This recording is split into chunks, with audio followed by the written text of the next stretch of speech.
Warning, warning. This is for people who get motion sick easily. My camera moves around a lot in this video. If you want to listen, you can just look away and listen. If not, I play an obby so you aren't just looking at a blank screen. Okay, let's start this thing. Smiley face. Hello my buddies and welcome back to the Rabbit Hole. Today I'm going to be talking about the time I had to get surgery. So this happened around Independence Day, like Independence Day weekend, around there. So I was sleeping and then around 12 I woke up, and so I was like in that state, you know, where like you're like half asleep and half awake, so like you know that you're awake, but like your eyes are closed, so there's like a chance you can go sleep. But the reason why I woke up is because my stomach like really hurt. So I tried to last it out because I knew I could just get back to sleep. So I was trying my hardest to get back to sleep. And then it got really bad, so I got up and I decided I was going to take a shower, or no, it was a bath to try and see if that would help. So I went to my mom and woke her up and asked if I could take a bath, because I didn't know if I was allowed to in the middle of the night. I don't know why I thought that. So I asked her, she said it was fine, so I went over and I got the bath running and I soaked in it for like an hour, and my stomach was still hurting a whole bunch, so I drained the water and turned on the shower so it could be a shower, and I just let the water run down my back, and my stomach still was hurting, so I went downstairs to get a Tums, which is like medicine that it's like a chewable medicine that you eat to help your stomach, and that didn't work.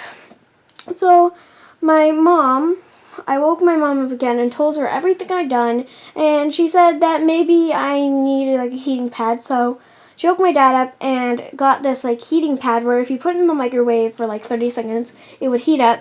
So we got that, and I went downstairs, and since it would be like really hot to just put on my stomach, we wrapped it in a towel. And I remember my mom brought me downstairs to the couch and turned on the TV, and I was watching TV.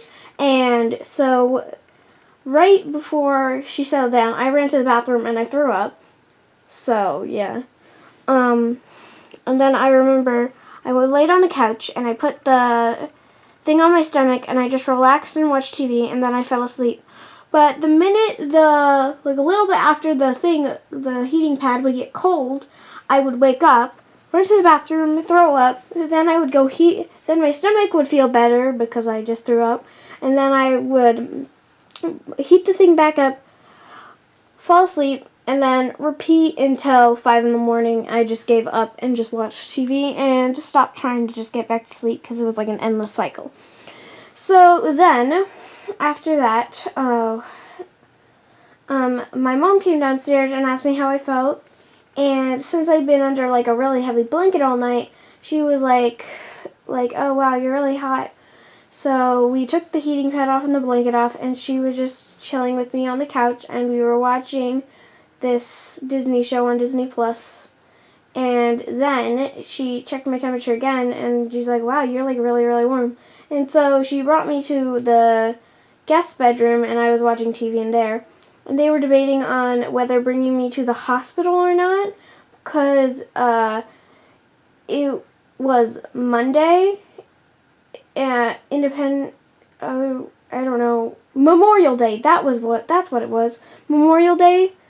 It was Memorial Day weekend, and it was Memorial Day, and so all the doctor's offices were closed, but not the hospitals. And since I have a really high tolerance for pain, my parents were debating on going there.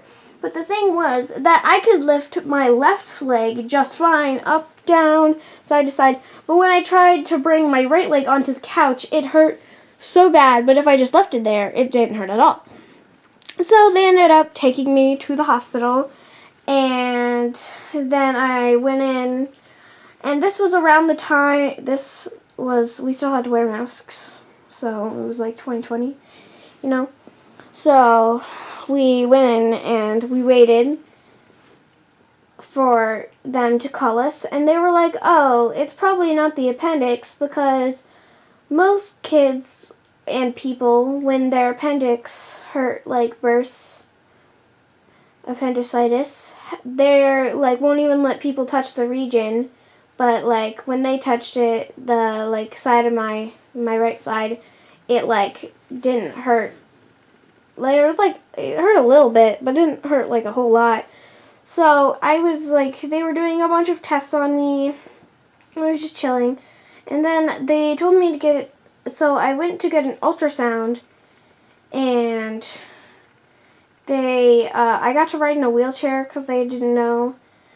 I could walk just fine. Just they wanted me to make sure I wasn't like hurting myself even more. So I got driven around in a wheelchair, and after we waited there for like an hour while they were running after they ran all the tests, and apparently my appendix had ruptured and I needed immediate surgery.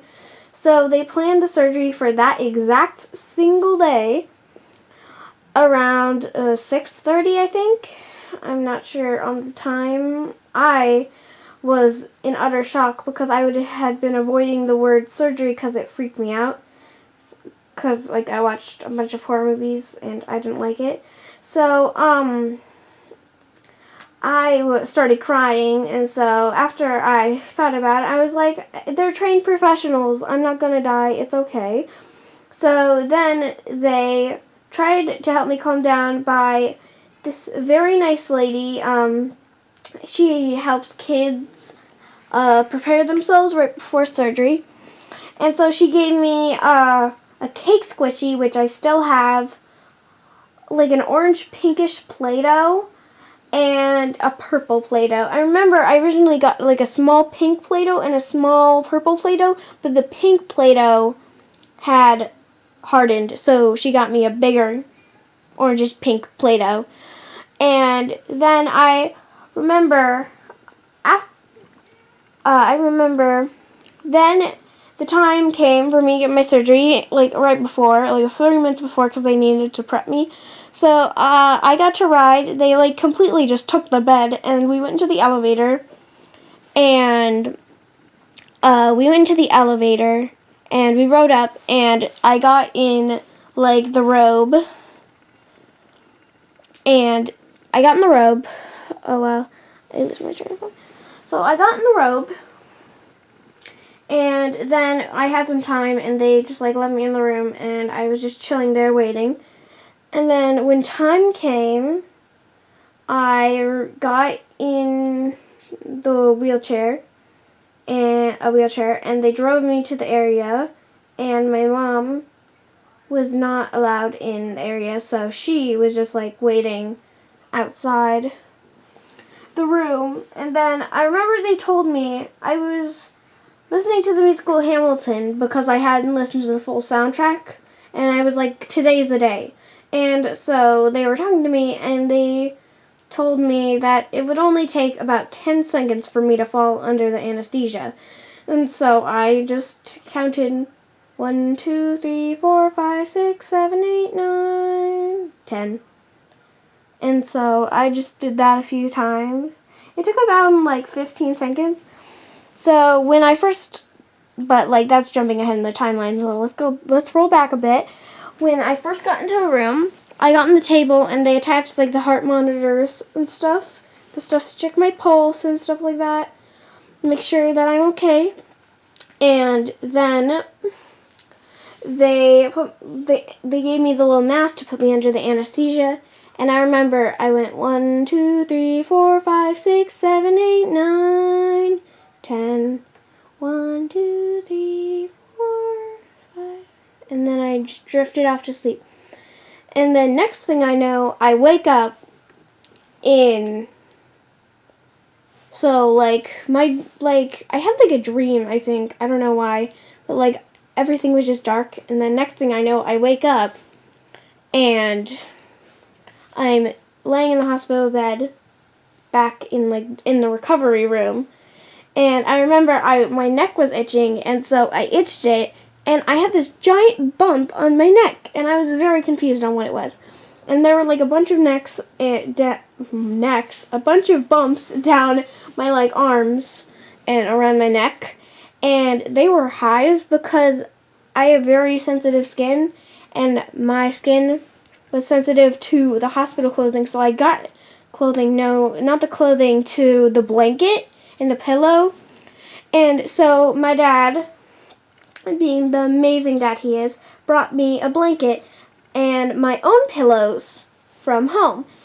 And since you could only have one visitor and the patient, I couldn't see any of my family during my recovery time. So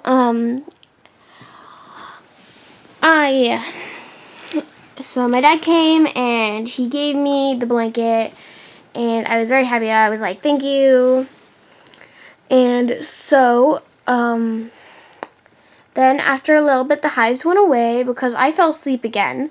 I remember I was texting my friends, and then I fell asleep because the pain, it hurt a lot. And I have a high tolerance for pain, but like when I'm like sick and stuff, my high pain tolerance just like disappears. I don't know, it's confusing. But I will get into everything else later. So if you're new to the channel, please hit the subscribe button to join the Bunny Clan, and remember to hit that like button if you enjoyed this video. And regardless, I'm going to make a part 2 to this story because there is way more to this story than I got to give in this video. But I don't want this video to be like an hour long explaining this story. So remember to hop on into my next video. So I will see you guys in the next one. Bye, my bunnies!